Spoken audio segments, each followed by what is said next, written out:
Hi everyone, আসসালামু আলাইকুম। সবাইকে ওয়েলকাম জানাচ্ছি নতুন একটি ভিডিও দেখার জন্য। আজকে আমি আপনাদের সাথে শেয়ার করব কলকাতার বিখ্যাত মাটন কষা। মাটন কষাটি তৈরি করতে কি কি উপকরণ লাগবে চলুন দেখে নিই। যারা এখনও আমার চ্যানেলটি সাবস্ক্রাইব করেননি, প্লিজ চ্যানেলটি সাবস্ক্রাইব করার জন্য অনুরোধ করছি। এখানে আমি নিয়েছি 1 কেজি খাসির মাংস। খাসির মাংসগুলো বড় বড় করে কেটে নিয়েছি। আপনারা চাইলে ছোট করেও কেটে নিতে পারবেন, দোকানে বললে আপনাদের পছন্দ মতো কেটে দিবে। দিয়ে দিচ্ছি 1.5 টেবিল চামচ রসুন বাটা, 1 টেবিল চামচ আদা বাটা, 1 চা চামচ হলুদ গুঁড়া, 1 চা চামচ মরিচ গুঁড়া, দিয়ে দিচ্ছি 1 চা চামচ ভাজা জিরার গুঁড়া, দিয়ে দিচ্ছি 1 চা চামচ ধনে গুঁড়া, দিয়ে দিচ্ছি 1 চা চামচ গরম মশলা, দিয়ে দিচ্ছি স্বাদ মতো লবণ, দিয়ে দিচ্ছি হাফ কাপ ফেটানো টক দই। এখন সব কিছু ভালোভাবে মিশিয়ে নিব। এক এক করে সবগুলো মাংসের মাঝে মিশিয়ে নেব। এখানে আপনি যত ভালোভাবে মিশাতে পারবেন এর টেস্টটা ততই ভালো আসবে।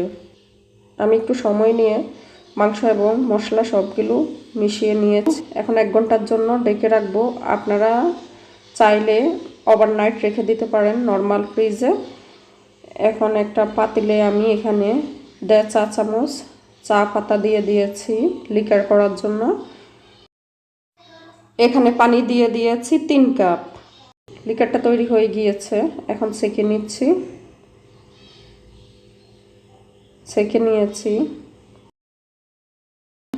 1 ঘন্টা পরে আমি প্লেটটা সরিয়ে নিচ্ছি। চুলায় একটি কড়াই বসিয়ে দিয়েছি। কড়াইটা গরম হয়ে গিয়েছে। এর মাঝে তেল দিয়ে দিচ্ছি আমি 1/3 কাপ। দিয়ে দিচ্ছি গরম মশলা, এলাচ, দারচিনি, লবঙ্গ, তেজপাতা, দিয়ে দিচ্ছি কাপ পেঁয়াজ কুচি, দিয়ে এখন নেড়ে চেড়ে নিব কিছুক্ষণ। পেঁয়াজগুলো যখন গোল্ডেন ব্রাউন হয়ে আসবে তখনই এর মাঝে দিয়ে দিচ্ছি 1/3 কাপ পেঁয়াজ বাটা, দিয়ে দিচ্ছি গোলমরিচের গুঁড়া হাফ চা চামচ, দিয়ে ভালোভাবে নেড়ে চেড়ে নিচ্ছি। আমি 2-3 মিনিটের মতো কষিয়ে নিয়েছি। এর মাঝে দিয়ে দিয়েছি আগে থেকে ম্যারিনেট করা খাসির মাংস, দিয়ে চারপাশে ভালোভাবে নেড়ে চেড়ে দিচ্ছি। নেড়ে চেড়ে দিয়েছি। এখন চুলার আগুনটা রেখেছি লো হিটে। এখন মাংসের মাঝে দিয়ে দিচ্ছি একটু পানি। যেখানে আমি মাংসটা ম্যারিনেট করেছি তা ধুয়ে একটু পানি দিয়ে দিচ্ছি। এর থেকে পানি বের হতে শুরু করে দিয়েছে, দেখতে পাচ্ছেন। চুলার আগুন কোনোভাবেই বাড়ানো যাবে না, লো হিটে রেখে রান্না করতে হবে। ঢাকনা দিয়ে ডেকে দিয়েছি। ডেকে আমি প্রায় 10 মিনিটের মতো রান্না করে নিচ্ছি। এর মাঝে আমি অফ ক্যামেরায় কয়েকবার নেড়ে চেড়ে দিয়েছি। এখন আবার নেড়ে দিচ্ছি। একটু পর পরে নেড়ে দিতে হবে, কারণ এখানে যেহেতু পানি এখনও দেইনি তাই নিচে লেগে যাবে। তাই একটু পর পরে ঢাকনাটা উঠে নেড়ে দিতে হবে। মাটন কষাটা তৈরি করতে একটু সময় লাগবে। টেস্টটা বাড়াইতে হলে একটু কষ্ট তো করতেই হবে। আমি নিচ থেকে ভালোভাবে নেড়ে চেড়ে দিয়েছি, দেখতে পাচ্ছেন। এখন আবার ঢাকনা দিয়ে ঢেকে দিচ্ছি। ঢাকনাটা উঠে আবার দেখাচ্ছি।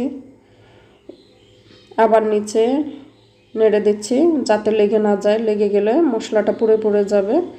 একটু সময় নিয়ে ধৈর্য ধরে তৈরি করতে হবে। তো নেড়ে চেড়ে দিয়েছি সবগুলো মাংস। এখন আবার ঢাকনা দিয়ে দিয়েছি।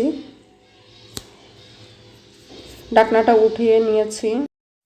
এখন মাংসের মাঝে দিয়ে দিব 1 কাপ চায়ের লিকার। চায়ের লিকার দেওয়ার ফলে মাংসের স্বাদ এবং গ্রান কোনো কিছু চেঞ্জ হবে না।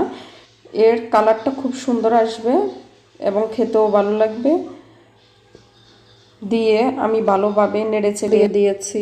ঢাকনা দিয়ে প্রায় 15 মিনিটের মতো রান্না করে নিয়েছি। চুলার আগুন মিডিয়াম টু লোয়ে রয়েছে।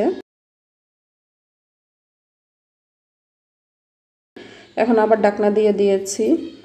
ঢাকনাটা উঠিয়ে নিয়ে বাকি যে লিকারটা ছিল প্রায় 1.5 কাপের মতো তা দিয়ে দিয়েছি। দিয়ে আবার নেড়ে চেড়ে দিয়েছি মশলাগুলো যাতে ভালোভাবে চারিদিকে সমানভাবে ছড়ায়। এখন আবার ঢাকনা দিয়ে দিচ্ছি। কোনোভাবে চুলার আগুন হাই করা যাবে না, মিডিয়াম টু লোয়ে রাখতে হবে। 15 মিনিট পরে আবার ঢাকনাটা খুলে দেখাচ্ছি। দেখেন একটু কিন্তু লেট হলে লেগে যায়। ভালোভাবে আমি নেড়ে চেড়ে দিয়েছি। মাংসগুলো অলমোস্ট হয়ে গিয়েছে। এখানে আলুর জন্য কালারটা আমি ভালোভাবে বোঝাতে পারছি না। মাংসটার কালার একদম কালো হয়ে গিয়েছে। এখন আমি চুলা থেকে নামিয়ে নেব। নামিয়ে নেওয়ার আগে দেখে নিচ্ছি লবণ ঠিকভাবে হয়েছে কিনা। অবশ্যই লবণটা দেখবেন, লবণটা দেখা খুবই জরুরি, কারণ লবণটা কম হলে খেতে ভালো লাগবে না। মাংসটা হয়ে গিয়েছে, এখন আমি পরিবেশন করে দেখাবো আপনাদেরকে। এখন পরিবেশন করে দেখাচ্ছি। দেখেন কতটুকু ইয়াম্মি হয়েছে, কালারটাও একদম কালাবুনার মতো হয়েছে। চুলার মাঝে কালারটা ভালোভাবে বোঝা যায়নি, কারণ ওইখানে আলুটা বেশি ছিল। তাই আপনারা ফুল রেসিপিটি ফলো করে তৈরি করলে আপনাদের মাটন কষাটাও এরকম ইয়াম্মি হবে। এখানে আমার টোটাল সময় লেগেছে প্রায় 2 ঘন্টার মতো লেগেছে। আশা করি রেসিপিটি ভালো লেগেছে। রেসিপি ভালো লাগলে চ্যানেলটি সাবস্ক্রাইব করার জন্য অনুরোধ করছি। সবাই ভালো থাকবেন। আল্লাহ হাফেজ।